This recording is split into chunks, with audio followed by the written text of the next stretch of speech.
2장 1절부터 13절까지입니다. 402쪽 정도 있습니다. 한 절씩 교독하도록 하겠습니다. 나오미의 남편 엘리멜렉의 친족으로 유력한 자가 있으니 그의 이름은 보아스더라.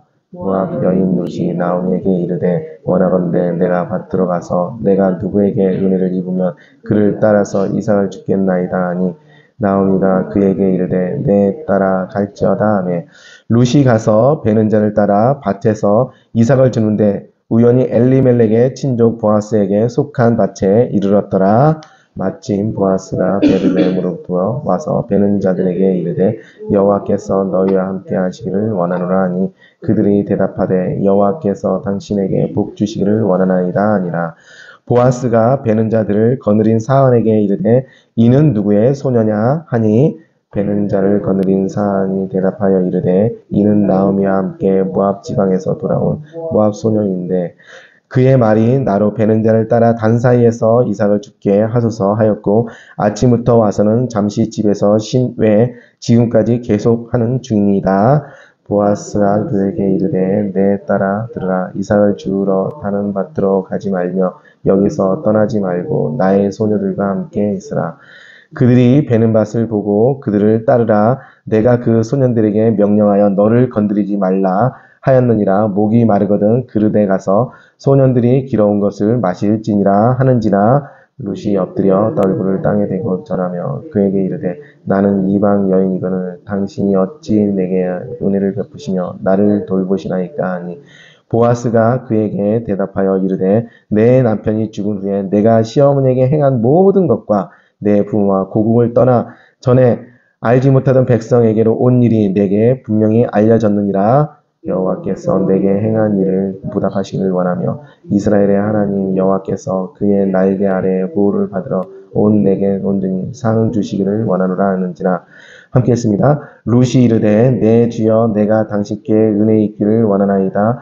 나는 당신의 하녀 중에 하나와도 같지 못하오나 당신이 이 하녀를 위로하시고 마음을 기쁘게 하는 말씀을 하셨나이다 하니라. 아멘. 그 말씀의 제목은 우연입니다. 우연. 하나님의 축복은 우연을 가장한다. 따라해보세요. 하나님의 축복은 우연을 가장한다. 멋있는 말이죠. 제가 만들었어요. 어제 말씀을 준비하면서 내가 만들어보고도 말이 너무 멋있는 거야. 하나님의 축복은 우연을 가장한다. 사실이잖아요. 우리가 어떤 일을 행할 때 보면은 그 모든 과정이 우연을 통해서 하나님께서 그 길을 인도하시고 그 여정을 함께 하시는 것을 우리가 볼 수가 있습니다. 1장까지 사실은 굉장히 이제 고난이었고 고통이었고 그리고 2장이 돼서 뭐가 탁 바뀌느냐? 바뀌는 게 없어요. 사실은 이 성경을 보면 우리가 이게 깊이 생각할 수 있는 훈련도 돼 있지 않고 저도 마찬가지예요. 사실 저는 룻기서를 지금 사실 설교하면서 제가 책을 3권을 보고 있어요. 룻기서 3권을 이번에 사갖고서 3권의 책을 쭉 보면서 거기서 또 하나님께 주신 영감을 얻고 그걸 통해서 어떻게 하면 이 말씀에 집중을 할까 하면서 거기서 취하는 말씀이 이건데 사실은 그 책에 여러 가지 해석되어진 주석이나 이런 것을 보면은 이 2장이 되었으면서도 나오미는 더 나아진 게 하나도 없었습니다. 왜냐면 나오미가 이 당시에 70대 먹은 할머니도 아니고 분명히 40대, 50대 그 나이란 말이에요. 그 시대에는 아마 굉장히 고령자이긴 하겠지만은 자, 그 나이면 어떻게 되겠습니까? 룻이 이방인이면은 아마 나오미가 그 자기 고향에 왔기 때문에 어떻게 하면 먹고 살까 뭐 꾸러 다니든지 뭐 하러 다니든지 그래야 되는데 나오미 여인은 그냥 방구석에 방구들에 가만히 있는 거예요. 그러니까 2절에 이제 모압 여인 룻 이방인 그 며느리가 말을 합니다. 2절 모압 여인 룻이 나오미에게 이르되 원하건대 내가 밭으로 가서 내가 누구에게 은혜를 입으면 그를 따라서 이삭을 주겠나이다 하니 나오미가 그에게 이르되 내 따라 갈지어다 하매 그 당시에 이삭을 죽는다는 것은 사실은 가장 가난한 사람들과 나그네와 그리고 과부와 고아 요 사람들에게 허락되어진 그런 여호와 하나님의 마지막 그 축복의 수단이었습니다. 왜냐하면 먹고 살 수 있는 방법이 없기 때문에 이삭을 주우라는 것은 나그네와 이방 그리고 나그네와 과부와 그리고 고아들 요 작은 사람들한테만 이거 연약한 사람들에게 허락되어진 그런 행위였던 것이죠. 그러니까 룻은 이삭을 주어서 우리가 곡식을 하겠습니다. 이렇게 해서 이 말씀은 바로 시작한 겁니다. 3절 우리 함께 읽어보겠습니다. 시작. 룻이 가서 베는 자를 따라 밭에서 이삭을 주는데 우연히 엘리멜렉의 친족 보아스에게 속한 밭에 이르렀더라. 아멘. 이 베는 자를 따라서 그가 이제 이삭을 죽게 해달라고 이제 요청을 해서 이제 따라가는 건데, 이 베는 자의 품삯은 그 당시에 350g, 450g 요 정도 되는 거예요, 보리가. 그러니까 500g 정도밖에 안 된다는 것이 하루 품삯이. 하루 품삯이 500g인데, 요 베는 자는 일하러 품을 팔러 가는 건데, 요 옆에서 연약한 여인이고 일을 할 수 없으니까 그냥 그 이삭을 주우러 이렇게 가겠다는 건데, 우연히 하나님께서 우연히 엘리멜렉의 친족, 즉 나오미의 친족 보아스에 속한 밭으로 이르렀더라. 이게 첫 번째 우연입니다. 첫 번째 우연은 우연히 보아스의 밭에 간 것이고, 두 번째 우연은 4절에 나옵니다. 마침 보아스가 베들레헴으로부터 와서 마침 보아스가 그날따라서 그 밭에 나왔다는 거예요. 베들레헴으로부터 와서 베는 자들에게 묻습니다. 여호와께서 너희와 함께 하시기를 원하노라. 그들이 대답하되 여호와께서 당신에게 복을 주시기를 원하나이다. 서로 이렇게 복 주는 인사를 이렇게 했다는 것이죠. 그리고 마침 우연히 이 세 번째 법칙은 5절에서 나옵니다. 5절 한번 읽어보겠습니다. 시작. 보아스가 베는 자들을 거느린 사안에게 이르되 이는 누구의 소녀냐 하니, 우연히 보아스가 그냥 이 소녀에 대해서 질문을 하게 된 것이죠. 우연히. 하나님의 방법은 이렇게 우연을 통해서 이렇게 길을 열어주시는 겁니다. 베는 자를 거느린 사환이라는 것은 오늘날로 친다면은 우리가 여러 가지 일을 총괄하는 집사라고 이렇게 표현할 수 있을 겁니다. 서한이 이르되 나오미와 함께한 세 가지를 얘기합니다. 첫째, 나오미와 함께 한 모압에서 돌아온 모압 소녀입니다. 그러면서 그가 두 번째, 나로 베는 자를 따라서 단사에 이삭을 죽게 하소서 하였습니다. 겸손하게 요청했다는 얘기죠. 세 번째는 그에 대해서 이제 유익의 말을 전달해 줍니다. 그가 아침부터 와서는 잠시 집에서 쉰 후에는 지금까지 계속하는 중입니다. 성실함을 얘기해 주고 있다는 것이죠.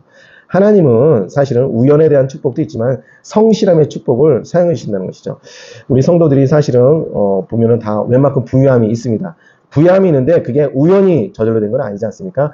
성실을 바탕으로 한 거예요. 룻이 가만히 어머니를 따라서 방구들장에서 가만히 있는 것이 아니라 그는 성실함으로 인해서 이삭을 죽겠습니다. 이것은 이삭을 주우러 간다는 것은 사실은 굉장히 쉽지 않은 거예요. 왜냐하면 첫째로 이삭을 주우러 밭에 나간다는 그 순간부터 나는 가난한 사람입니다. 나는 아무것도 없습니다. 신분의 낮음을 모든 사람들한테 공포하는 거예요. 아, 나는 가난한 사람이에요. 나는 가진 것이 없는 사람이에요.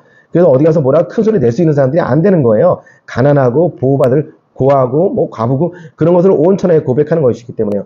또한 이삭을 여인이 주스러 간다는 것은 여러 가지 위험에 노출되어 있어요. 보면은 소년들이 9절 보면 소년들이 명령하여 너를 건드리지 말라 하였느니라 이렇게 말한다는 것은 여러 가지 폭력에 노출되어 있다는 것이죠. 주운 것을 빼앗길 수도 있고 또 여자이기 때문에 또 몹쓸 짓을 당할 수도 있고 또 여러 가지 위협을 당할 수도 있는 연약한 사람들이 가장 가난한 사람들은 모든 위험에 노출되어 있기 때문에 그런 것이죠. 그러니까 이삭을 주러 간다는 것은 결코 쉬운 것은 아니고 나름대로 열심을 내는 사람들에게 주어진 것이고, 그렇기 때문에 또한 두 번째 열심은 무엇입니까? 잠시 집에서 쉰 후에는 지금까지 계속 하는 중입니다.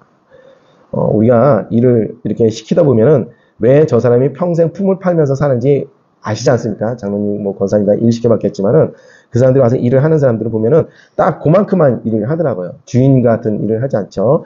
그것처럼 이렇게 있는 것처럼 이렇게 그런데 불구하고 이 롯은 지금까지 계속 하는 중이다. 성실함을 보아스가 우연히 듣게 합니다. 그걸 통해서 하나님께서 이제 반전을 주십니다. 롯에게 이르되 8절 한번 읽어보겠습니다. 시작.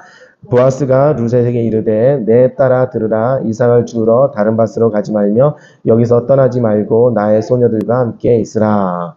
다른 곳으로 가지 말고 여기서 끝까지 함께 있으라 이거죠. 그 있는 건 얼마나 축복입니까? 고민할 필요도 없고 그렇다는 것이죠. 그리고 두 번째로 그들이 베는 밭을 보고 그들을 따르라. 그 소년들에게 명령하여 너를 건드리지 말라 했느니라. 첫 번째, 내 밭을 떠나지 말라. 두 번째, 소년들에게 내가 너의 안전을 내가 지키라고 했다. 세 번째, 목마르거든 그들이 소년이 길어온 물을 함께 마실지어다. 그래서 목마르거든 이 물을 함께 마셔라. 그래서 모든 걸 다 해결해 준 거예요. 먹고 마셔라. 그리고 여기를 따라다녀라.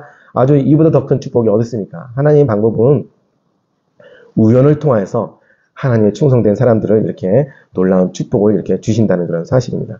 오늘 하루도 우리가 하나님께 기도함을 통해서 하나님의 주신 합력하여 선을 이루시는 그 축복의 통로를 통해서 복의 길을 걸을 수 있는 저와 여러분이 되기를 주님 이름으로 축복합니다. 기도하겠습니다. 신실하시고 좋으신 아버지 하나님 은혜와 사랑을 감사드립니다. 우연히 보아스가 롯을 보고서 그에게 축복의 통로를 열어준 것처럼 오늘도 우리가 하나님을 보고 하나님 말씀을 통하여서 우리가 우연을 통해서 하나님의 축복의 길을 걸을 수 있는 귀한 우리 방국교회 성도들 될 수 있도록 주님께서 축복하옵소서. 존귀하신 예수님의 이름으로 기도드렸습니다. 아멘.